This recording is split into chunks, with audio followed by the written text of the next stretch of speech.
रामकृष्ण हरी माऊली. आजच्या व्हिडिओमधून आपण आषाढी एकादशीचं संपूर्ण महत्त्व जाणून घेणार आहोत. माऊली, एका वर्षामध्ये 24 एकादशी येतात.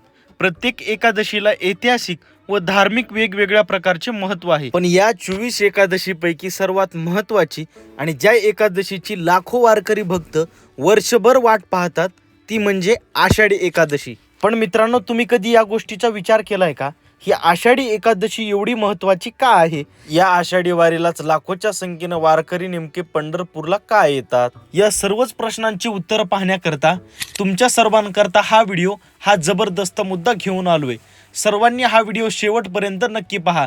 या सर्व प्रश्नाची उत्तरं तुम्हाला आजच्या व्हिडिओमधून पाहायला मिळतील. आणि नवीन असाल तर आपल्या जबरदस्त मुद्दा यूट्यूब चॅनलला सबस्क्राईब नक्की करा, जेणेकरून अशाच प्रकारचे जबरदस्त मुद्दे सर्वात अगोदर तुम्हाला पाहायला मिळतील. मित्रांनो, आषाढी एकादशी, ज्या एकादशीला देवशयनी एकादशी देखील म्हणतात, या आषाढी एकादशीला वारकरी संप्रदायामध्ये व हिंदू धर्म संस्कृतीनुसार फार मोठे महत्त्व आहे. हा आषाढी एकादशीचा पवित्र दिवस म्हणजे भगवान श्री हरिविष्णूंना 4 महिने योग निद्रेमध्ये जाण्याचा प्रथम दिवस.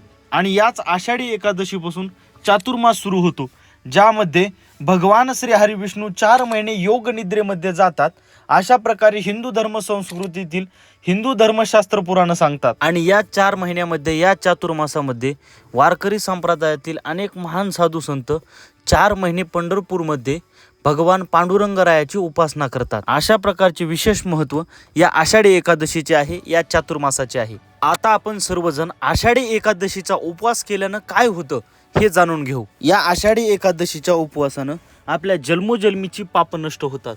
वारकरी संप्रदायामध्ये असं देखील म्हणतात की वर्षामध्ये कुठलीही एकादशी जरी नाही घडली आणि त्या व्यक्तीने जर या आषाढी एकादशीचा उपवास केला, भगवान पांडुरंगरायाची पूजा केली, तर त्याला वर्षभरातील सर्व एकादशी धरल्याचे पुण्य प्राप्त होते. अशा प्रकारचे अनन्यसाधारण महत्त्व या आषाढी एकादशीचे आहे. म्हणूनच तर या आषाढी एकादशी करता वारकरी संप्रदायातील महाराष्ट्रातील सर्व साधू संतांच्या पालख्या आषाढी एकादशीला पंढरपूरमध्ये येतात. लाखोच्या संख्येनं भाविक भक्त पंढरपूरला येऊन चंद्रभागेचे स्नान करतात, भगवान पांडुरंगरायाचं दर्शन घेतात, पंढरपुराला नगर प्रदक्षिणा करतात आणि पंढरपूरमध्ये काल्याचे कीर्तन करून काल्याचा प्रसाद घेऊन आपल्या घराकडे वाटचाल करतात. व्हिडिओ पाहणाऱ्या प्रत्येक व्यक्तीला माझं एवढेच प्रश्न आहेत की तुम्ही कधी पंढरीची वारी केलंय का?